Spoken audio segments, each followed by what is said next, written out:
去年警察抓到台中一个嫌犯卖牛浆果，共骗28亿5千万，已经获检方起诉啊。不过，这阵警方是搁查到这个嫌犯有开一个虚拟宠物投资平台，咧赚侥幸钱。嫌犯是等受害者投较侪钱了后，都共骗讲，这个平台互骇客攻击关起来啊，害受害者是了解无计划。这案是拢总有31个人受害，了上亿。警察详细清点证物，也有几若本押金簿啊，甲现金。甲涉案的姓刘的主嫌，甲共犯拢总21人，带回去侦办。姓刘的主嫌伫去年用经营牛浆果的名义，甲受害者骗28.5亿，互北检起诉。不过警察阁查到讲，伊有成立虚拟宠物的投资平台，甲人拐钱。他会依照他养成的天数、领养的时间、养成的天数啊，还有一个收益的状况，来做一个给投资客做一个标的。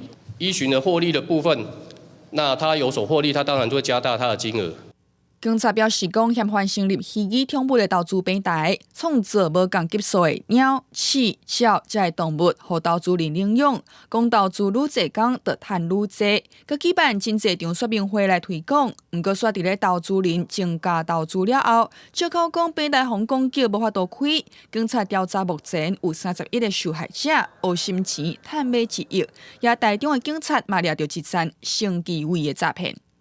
手机先给我，手机交出来。你现在是涉嫌诈欺案。你现在涉嫌诈欺案，我先跟你讲。警察探查处民告的时阵，抓人，警察表示讲，姓林的主嫌卖受害者生机位，佮用诈骗集团假做人客，骗人讲真手气，欺骗受害者若要生机位，佮加入业务的工课。王姓被害人惊觉有意想收手退出，对方竟还要索讨新台币150万元，方能赎回自己的本金。